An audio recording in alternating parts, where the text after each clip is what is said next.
thought it'd be really fun to do my very first mid-year book tag myself. I've been reading a lot of books and I actually like love reading. I've only done one book tag before, and that was like the end of the year book tag, and that was also really fun. But like I went back and watched that video and I was like, anyway, I'll be answering questions that I've gathered from a few of my favorite booktubers. By the way, my name is Jerrilyn and I make bookish content and lifestyle videos every single week. My socials are linked below. I am on Instagram the most, where you can see my real life in the story. Question number 1, what is the best book you've read in 2024 so far? OMG. Once I read them, I knew. The first one is Just for the Summer by Abby Jimenez.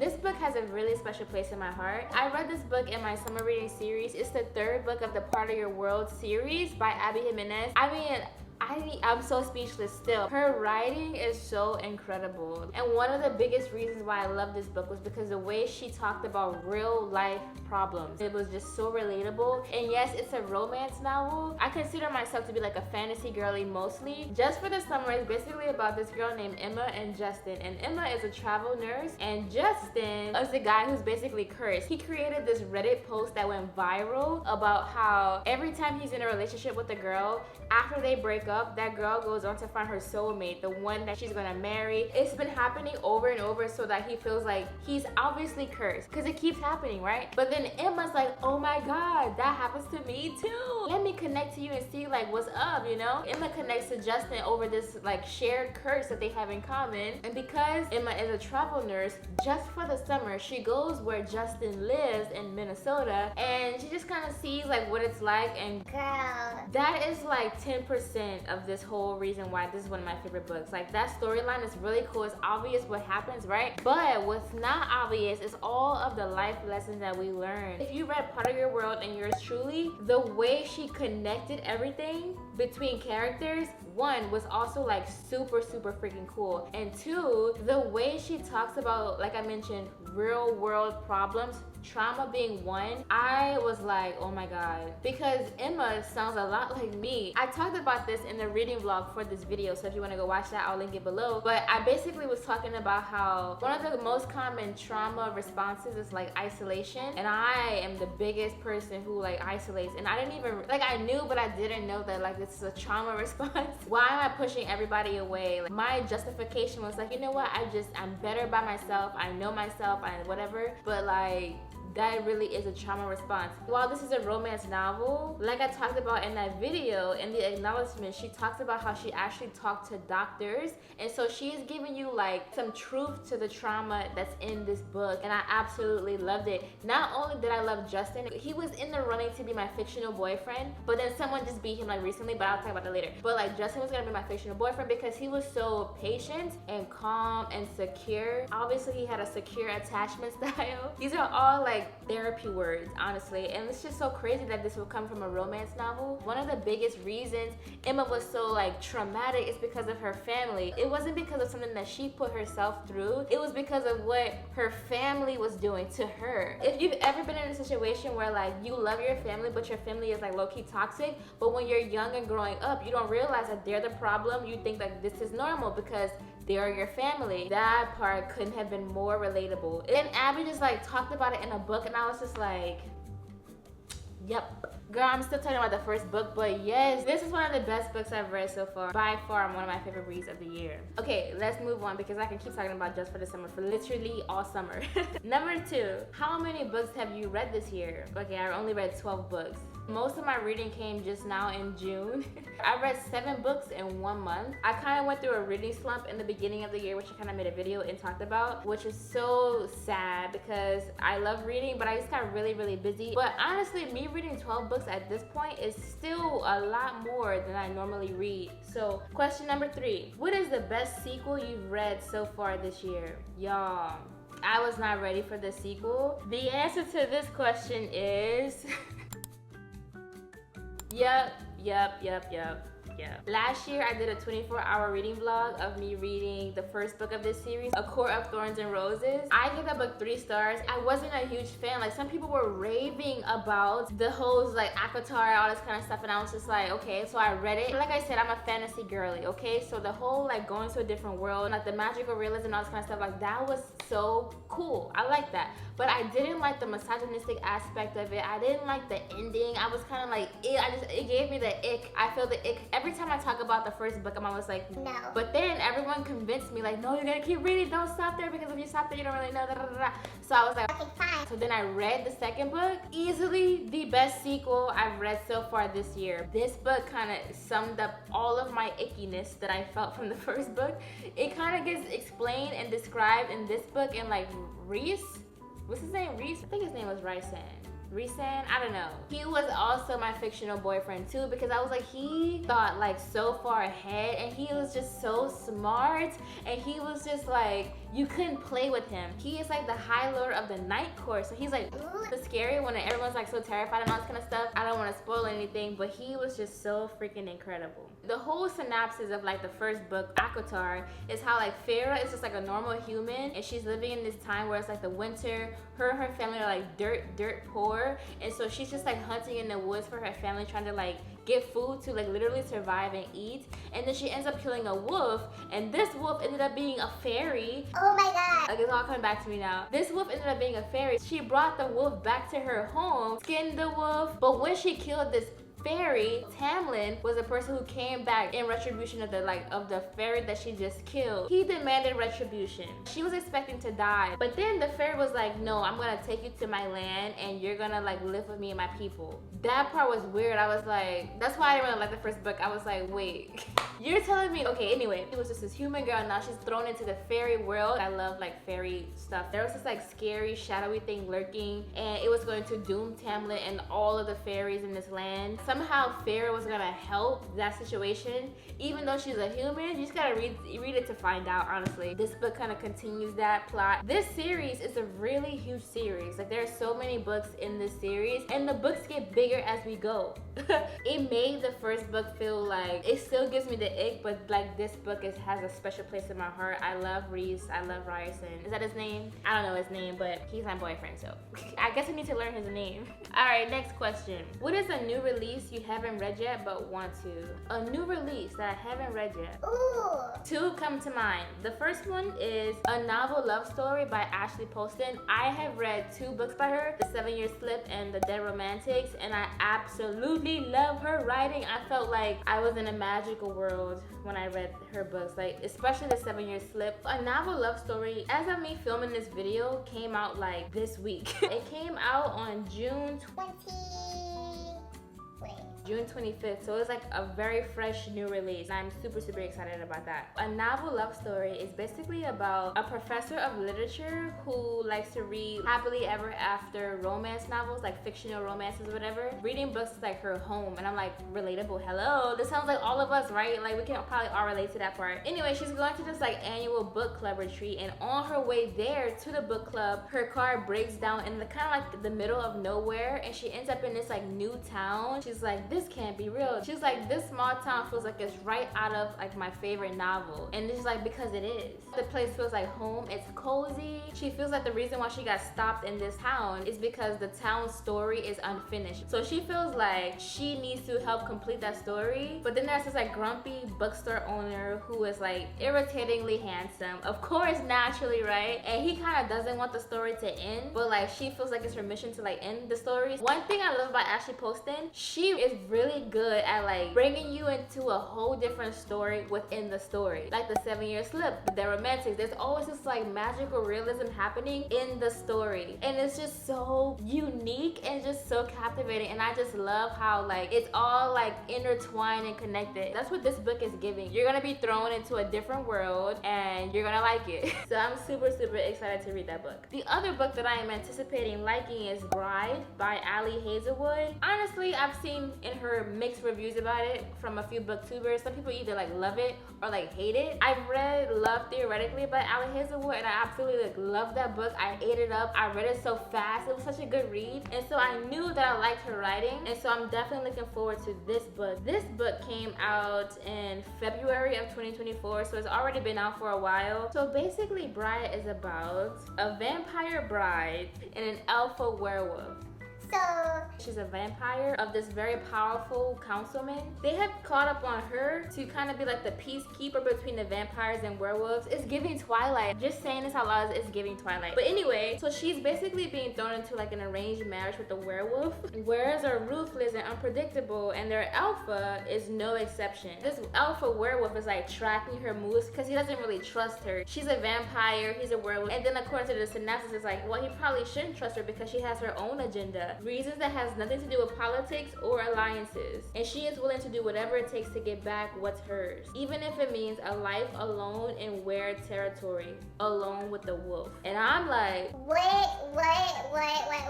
Enough for you to move your whole life and join the werewolves who are like ruthless and like cunning, and like you have been thrown into this arranged marriage to keep the peace, but like your whole reasoning has nothing to do with politics or anything that they think it is. So this seems like a different kind of Ali Hazelwood. Like normally her books are like very like STEM heavy, but this is like vampires and werewolves. So like I said, it's definitely giving Twilight, and I am so here for that. Like I said, it has been getting mixed reviews everywhere, but I'm super curious. Okay, the next question is, what is the most anticipated release for the second half of the year? And that would have to be The Boyfriend by Frida McFadden. I am a fan of Frida McFadden's writing. She writes like really fast-paced, page-turning novels. Like almost every single one of her books is just like so fast-paced and super like compelling, suspenseful, and really good. I don't know, she just keeps writing good books. It comes out October 1st, and I'm so excited. I cannot wait. It's like perfectly timed for like Halloween season, which is it's just giving, you know. I already know it's gonna be a banger. Girl, let me tell you what this book is about. It's about this girl and this guy. They're in New York, and she's looking for the perfect man, and this man is looking for the perfect victim. Dun, dun, dun. She starts dating this man who's like seemingly so perfect. He sweeps her off her feet. He's a gentleman. He's everything she's ever wanted in a man. He's a doctor at a local hospital. He just seems like so perfect. Like, a doctor man wants me in New York? Whoa, I have hit the jackpot. I have hit the lottery. Like, I won big with this guy, right? Girl. So like a young woman is like brutally murdered, and the primary suspect is like a mystery man who tends to like date his he dates his victims before he like slaughters them. It's not even funny, like that's actually like really terrifying. Sydney, the main character, she should feel safe. Like she's dating a doctor. He's perfect, he's handsome. Why would I be afraid of my boyfriend? Girl, someone is watching her every move. And if she doesn't get to the truth, she'll be the killer's next victim. It said this is a dark story about obsession and the things we'll do for love. It's giving, I need to do a full background check, and it comes out October 1st. You know. You already know. I'm super looking forward to reading that book. What was the biggest surprise for you this season so far? Honestly, the biggest surprise was reading, where is it? Oh.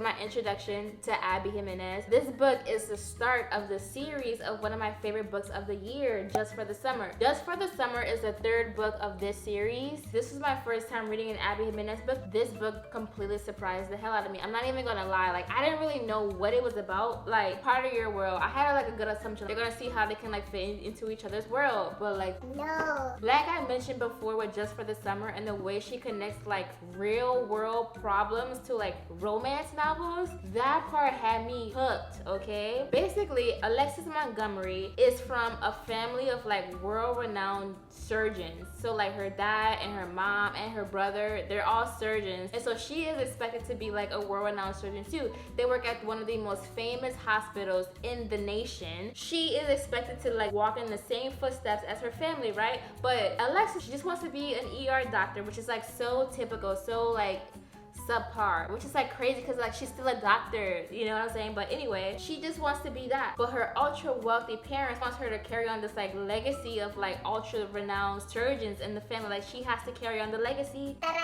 But she doesn't want glory. She doesn't want fame. She just wants to be an ER doctor. But then one day she's traveling in between cities. She's going from one place to the next, and then her car breaks down. It sounds like one of the other books I just talked about. But anyway, her car breaks down and she's like in the middle of nowhere stranded. And then this beautiful, handsome man named Daniel comes and kind of like helps her out. He's 10 years younger than her. He's super casual. He lives in a whole different city than her. He's just the complete opposite of what her family would want for her. So like Daniel's like a small country boy, but Alexis is like a big city girl. Bringing Daniel into her world seems impossible. There's no way she can bring this like small town guy to her big city life, and there's no way she's gonna move her big city life with like surgeon parents who are famous to this small town. There's no way it's gonna work out, right? You have to read the book. Her writing completely surprised me. I like binge read this whole series. It was partially because of my summer reading series that you guys like voted for me to read this book, and then the next one, and then the next one. Either way, I think I would have read it anyway because it was just so captivating, and I loved her writing. I'm a huge Abby Jimenez fan now. Any book she writes, I'm gonna read it. Like at this point, I want to go back and read her debut novel, The Friend Zone. I want to go forward and read anything else she has. If you haven't read Just for the Summer, don't even pick up that book until you pick up this book, because that book has characters from this book that is just so unexpected that you don't even see coming. Like you have to start with book 1. This whole situation has surprised the heck out of me. The next question is, who is your favorite author, debut or new to you? And that would have to be Abby Jimenez, without a doubt. Abby Jimenez has rocked my world. Like I just said, I would read any book by her. She is incredible. She does her research. She takes her time. She makes it relatable. She captivates every kind of person. If you are a huge fan of like romance novels, you're gonna love her either way. This author, she knows her stuff. She's also a really popular Food Network winner. She won like Cupcake Wars or something like that. Like she does a lot of stuff. I love a person who is multifaceted. Next question. Who is your newest fictional crush? This one was hard for me. It was a tie between, it's like a three-way tie between Reese from A Court of Mist and Fury, Justin from Just for the Summer, Miles from this book, Funny Story, Reese from A Court of Mist and Fury, my fictional boyfriend, because not only is he the High Lord of the Night Court, so it's giving bad boy vibes, but he's also the complete opposite of what you would think of him, because he is the bad boy, and that's all I'm gonna say about him. I don't want to spoil that book for you. Reese is everything that I would want. He's so tough, not afraid of anything, has the biggest heart, and that's my guy. If I could have two boyfriends at the same time, it would be Miles and Reese. Most leaning towards Reese because I would feel so safe with him. Like I would feel like you cannot sit with us. Next question. What book made you happy? Funny Story by Emily Henry. Easily a 5-star read. I absolutely love this book. Ate it up. It made me so happy because it just filled me with like joy, peace. You wouldn't think that it would, but it made me so happy. It was like, when I finished reading this book, I felt like it was like the fall season and I was in a cozy blanket drinking like chai tea. And that's another thing. She kept talking about how she was drinking chai. And like, everyone's either like matcha or like lattes. No one ever talks about chai. It's giving like fall, even though it's very much a summer book. One thing I like about Emily Henry's writing is the fact that like, she also has this way of making things relatable too. Let me tell you what the story was about first of all, because it's not about what you would think. Funny story. So this girl named Daphne was engaged to this guy named Peter, and Daphne moved her whole life to Waning Bay, Michigan to be with Peter. She left behind her friends, her family to go live and be with this guy who is now her fiance. But she does have her dream job. She's a children's librarian, so at least she has that going for her, right? Out of nowhere, Peter, her fiance, freaking leaves her, dumps her to go be with his childhood bestie Petra. So Peter leaves Daphne to go be with Petra, which meant that Petra also left her guy to be with Peter. So now Daphne and Miles are both like newly single, which is so messed up. And so now that Daphne is like in this whole different city and state by herself, she's stranded. The only person that can kind of like relate to her is Miles, who is Petra's ex. Anyway, long story short, they become roommates and they kind of like avoid each other a lot of the time because they're like complete opposites. So they never really like talk, they kind of avoid each other until one day they become friends. They have like this blossoming friendship. They create a plan to like create misleading photos like they're together to like make people jealous, but it's all just for show because there's no way Daphne falls in love with her ex-fiance's new fiance's ex, right? But that's just like 25% of what the story really is about. It is obvious where the plot line leads and where the story heads, but what's not obvious is all the stuff in between. I'm also a person who is new to a different city and different state. All of my family and friends are in different states as well. I felt so relatable to the fact that like you have to kind of start over on your own, and it made me happy because it was like a coming of age of like her becoming her own woman. Like it's really interesting how that happened from that. I wouldn't have been able to predict that from the synopsis, but that really is kind of what happened. It was like a coming of age story of like her stepping into her own, her making her own friends. What books do you need to read by the end of this year? Oh my god, these books. Definitely this one. First of all, look how thick this book is. It looks so cute this way. Yeah, this is a big boy, okay? A big girl, okay? And I love that it's pink. It's giving, yes. Anyway, this book is huge. This book has 699 pages. Not 700, 699, okay? Based on how I felt about A Court of Mist and Fury, I just know it's gonna be a good read. And so I really want to read this book by the end of the year. Like if I can read it sooner, the better. Cool, like I would love it. It's the third book of the ACOTAR series. Remember how I said the series gets bigger? Yeah, it does. So I don't really want to talk about what this book is about because you have to read the other books, but I think I'm gonna do like a reading vlog of me reading this book for sure. Maybe even a 24-hour one. Like, can I read this whole book in a day? Girl, 24 hours maybe. And then the other book that I am so, like, I definitely want to read before the end of the year is this one.